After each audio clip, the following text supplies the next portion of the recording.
Assalamualaikum warahmatullahi wabarakatuh.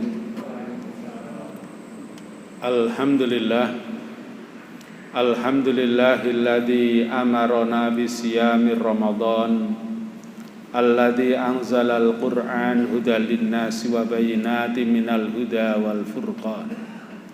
Asyhadu an la ilaha illallah wahdahu la syarikalah wa asyhadu anna Muhammadan abduhu wa rasuluhu la nabiyya ba'dah. Allahumma shalli wa sallim wa barik ala Muhammadin wa ala alihi wa ashabihi ajma'in.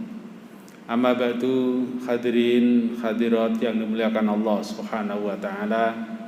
Patut kita bersyukur kepada Allah hari ini, saat ini kita ditakdirkan oleh Allah bisa hadir di tempat yang paling suci di muka bumi, yaitu masjid, dalam keadaan sehat walafiat, bisa menjalankan ibadah Ramadan.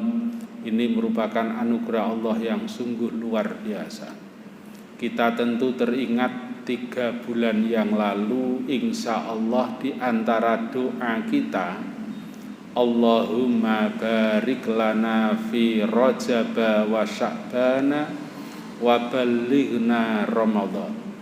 Ya Allah, barokailah kami di bulan Rajab dan Sya'ban, sampaikanlah, ketemukanlah kami dengan bulan suci Ramadan.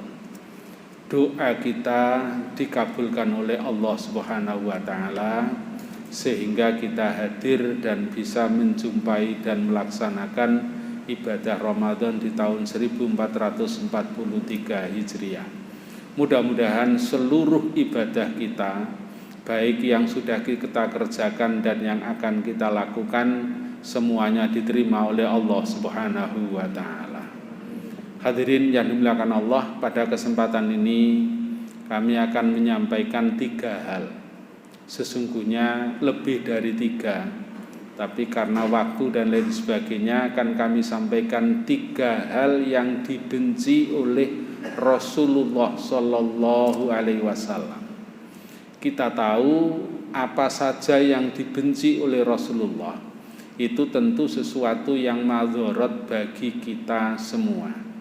Apa yang disuka oleh Rasulullah, yang diperintah oleh Rasulullah, walaupun toh itu kemudian dikategorikan adalah sunnah, tentu baik bagi kehidupan kita bersama. Lah, di antara yang dilarang oleh Rasulullah, yang dibenci oleh Rasulullah, dalam ilmu agama disebut makruh, itu ada 3. Yang pertama yaitu manakala kita ini menguap, kemudian tidak kita tahan, tidak kita tutupi. Menguap itu sama dengan angop. Padahal angop itu kebiasaan, angop itu alamiah. Angop itu hampir setiap orang pasti mengalaminya. Tapi angop yang tidak ditutupi, yang tidak ditahan, baik mungkin dengan tangan, mungkin dengan sapu tangan, kalau dibiarkan saja, maka Rasulullah SAW itu benci. Ada seorang sahabat yang bertanya pada Rasulullah, "Ya Rasulullah, kenapa angop saja kok harus ditutupi?" Jawab Rasulullah SAW, "Ketahuilah, di saat ada orang angop atau menguap tidak ditutupi itu, setan tertawa terbahak-bahak, senang melihat orang angop yang tidak ditutupi." Menurut riwayat yang lain, di saat ada orang angop yang tidak ditutupi itu, maka setan masuk lewat tenggorokan seseorang. Maka oleh karena itu ditekankan oleh Rasulullah, di saat engkau angop maka upayakan untuk ditahan. Menurut Imam Nawawi di dalam kitabnya Riyadhus Shalihin, kalau ada orang angop kemudian tidak ditutup, itu sesungguhnya menurut etika tidak baik. Bagaimana akan disebut dengan baik? Di hadapan sesama manusia saja orang itu angop tanpa ditutupi, itu tidak layak, enggak sopan. Apalagi di saat orang sholat menghadap Allah kemudian angop. maka itu menunjukkan bahwa orang di saat itu kurang berakhlak kepada Allah Subhanahu wa taala. Kalau misalnya kita diundang oleh Bapak Wali Kota, kemudian diajak berbincang, omong-omong, bertatap muka empat mata, kira-kira pantaskah kalau kita di hadapan Bapak Wali itu kemudian angop tanpa kita tutupi? Apalagi di saat sholat kita itu sedang menghadap Allah, kemudian angop tanpa ditutup dan ditahan, niscaya itu adalah merupakan sesuatu yang kurang beretika. Secara gampangnya, hadirin yang dimuliakan Allah, kalau misalnya ada orang angop tanpa ditutup, kira-kira kemudian difoto, di video, itu kira-kira pantas apa tidak? Nah, ini menunjukkan bahwa Rasulullah di sisi yang lain merupakan informasi yang gaib. Orang yang angop tanpa ditutup, setan masuk. Yang kedua adalah secara etika kurang pantas. Lah, oleh karena itu hadirin yang dimuliakan Allah, maka kita upayakan di saat kita angop, apalagi di bulan suci Ramadan sedang berpuasa, kecenderungan angop itu lebih dibanding dengan di luar Ramadan. Yang kedua, termasuk yang dibenci oleh Rasulullah SAW itu adalah tidur setelah sholat subuh. Tidur setelah sholat subuh itu termasuk yang dibenci oleh Rasulullah. Padahal tidur itu adalah merupakan keniscayaan untuk melepas daripada kepenatan dan lain sebagainya. Tapi kalau tidur habis sholat subuh itu termasuk dibenci oleh Rasulullah. Satu saat Rasulullah itu seperti biasa habis sholat subuh, Rasulullah itu kemudian jalan-jalan. Riwayat yang lain kadang-kadang berserta istri-istri beliau. Padahal dalam hal kasus ini, satu saat Rasulullah itu habis sholat subuh kemudian mengitari rumah ke rumah untuk melihat dan mendengar apakah dari rumah satu ke rumah yang lain ini membaca Al-Quran atau menghafalkan Al-Quran apa tidak. Karena kebiasaan para sahabat pada waktu itu habis sholat subuh itu kemudian melantunkan Al-Quran. Karena di saat Nabi belum ada Al-Quran yang tercetak, maka hafalannya itu dibaca. Lah, sampailah ke rumahnya Ali bin Abi Thalib. Ali bin Abi Thalib itu sepupunya Nabi atau misanan, tetapi juga menjadi menantunya Rasulullah mendapat putrinya yang namanya Fatimah. Begitu sampai di depan rumahnya Ali bin Abi Thalib, kok tidak ada suara bacaan Al-Quran. Rasulullah kemudian mengetuk pintu. Yang membuka ternyata Fatimah, putri beliau. Rasulullah kemudian bertanya, Ali kemana wahai Fatimah? Dijawab oleh Fatimah, Ali tidur ya Rasulullah. Kata Rasulullah, banguni Ali. Begitu Ali dibanguni oleh Fatimah, Ali kemudian diberitahu, dinasihati oleh Rasulullah, wahai Ali, jangan sekali-kali kau biasakan tidur setelah sholat. Karena tidur setelah sholat subuh itu tidak baik.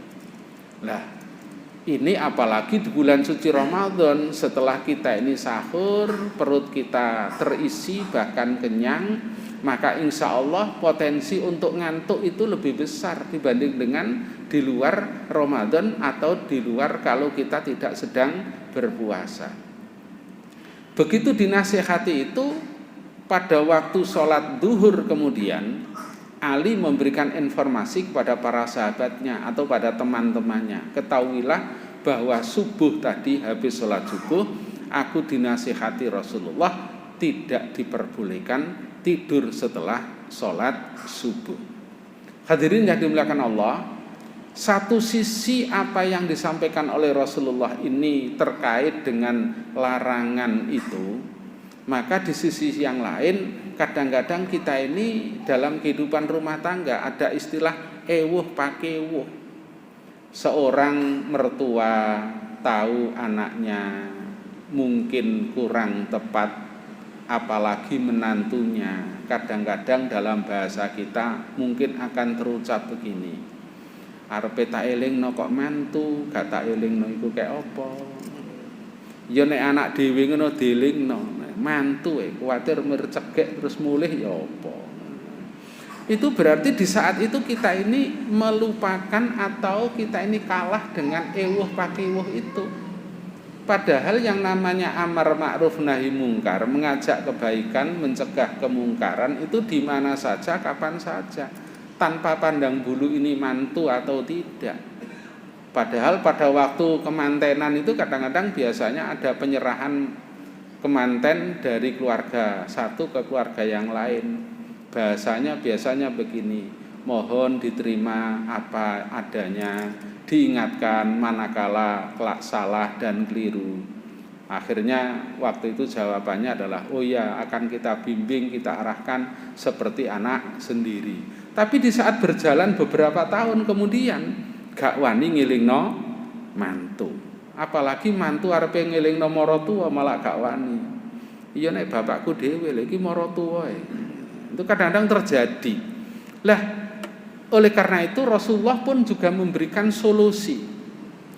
Di saat kita itu ngantuk setelah sholat subuh, maka tahanlah sampai sholat duha.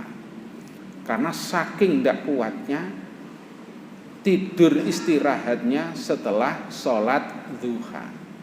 Lah kapan sholat duha yang terbaik yang biasa dilakukan oleh Rasulullah?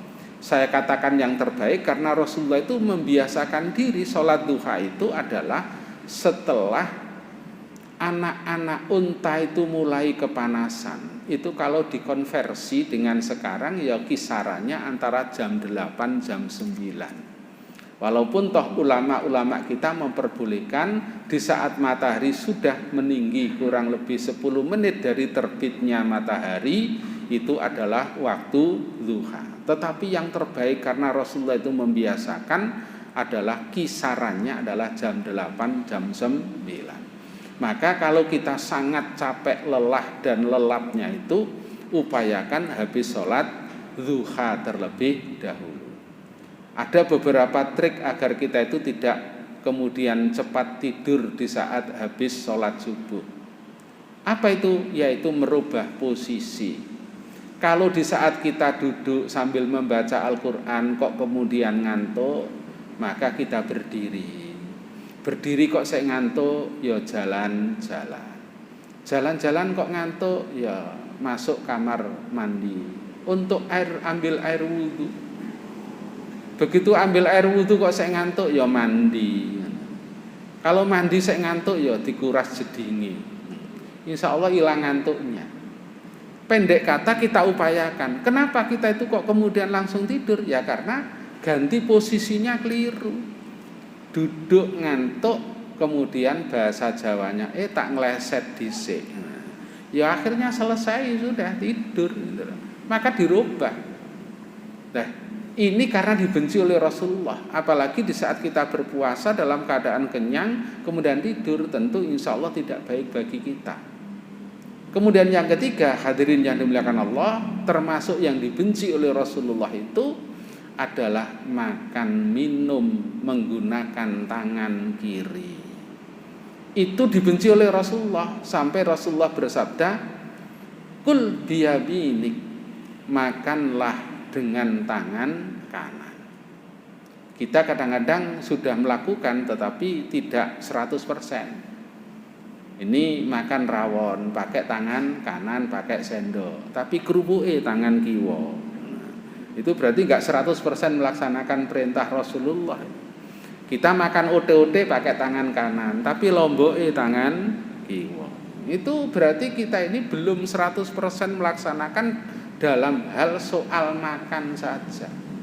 Apalagi naudzubillah min dzalik seringkali terjadi di masyarakat kita dan mungkin kita pernah mengalami di saat diundang prasmanan makannya sambil berdiri, sudah pakai tangan kiri berdiri lagi. Kata Rasulullah, la ta'kulanna wa la tashrabanna qa'iman. Janganlah sekali-kali engkau makan minum sambil berdiri. Ada seorang sahabat bertanya pada Rasulullah, ya Rasulullah, kenapa sih kita harus membedakan antara anggota tubuh kita yang satu dengan yang lain? Toh tangan kanan dan kiri itu sama-sama ciptaan Allah. Kata Rasulullah, ketahuilah hai para sahabat, sesungguhnya setan itu kalau makan minum menggunakan tangan kiri. Kita diberi oleh Allah syariat agama yang sempurna ini, maka gunakan sesuai dengan aturan Allah dan Rasulnya.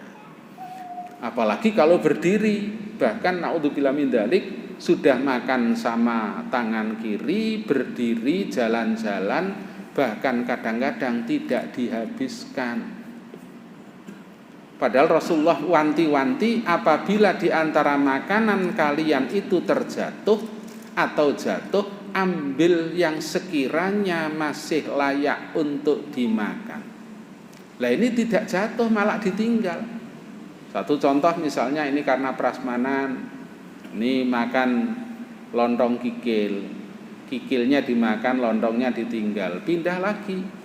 Sate lontong, sate ini dimakan, lontongnya ditinggal. Itu sudah berapa banyak yang ditinggal? Kalau 10 orang sudah berapa? Kalau 100 orang semua model begitu, sudah berapa yang dibuang? Ingat, Allah mengingatkan pada kita, innal mubadzirina kanu ikhwanas syayatin. Yang kita buang, yang tidak kita makan itu mubadzir. Lah mubadzir itu temannya setan. Dan yang kita buang itu akan dinikmati, dimakan oleh setan. Mungkin kalau dibahasakan begini, kata siapa? Aku musuhmu. Buktinya aku kau rawati dengan makanan. Maka akhirnya apa? Ndak match antara a'udzubillahi minasyaitonirrajim. Aku berlindung kepada Allah dari godaan setan yang terkutuk. Tetapi pada saat itu kita ini ngerawati setan. Lah oleh karena itu hadirin yang dimuliakan Allah, baik di bulan suci Ramadan atau di luar Ramadan, 3 hal itu mari kita perhatikan. Jangan kita angop menguap tanpa kita tutup, tanpa kita tahan. Kita upayakan untuk ditahan. Yang kedua, kita upayakan maksimal mungkin jangan tidur habis sholat subuh. Yang ketiga, manakala kita makan, maka upayakan jangan sampai berdiri menggunakan tangan kiri dan menyisakan yang tidak ada artinya. Mudah-mudahan yang kami sampaikan ini ada faedah dan manfaatnya. Mudah-mudahan kita tetap sehat walafiat sehingga dipertemukan kembali Ramadan di tahun yang akan datang, dan mudah-mudahan di saat kita nanti dipanggil oleh Allah, mudah-mudahan dalam keadaan husnul khotimah. Aqulu qouli hadza wassalamu alaikum warahmatullahi wabarakatuh.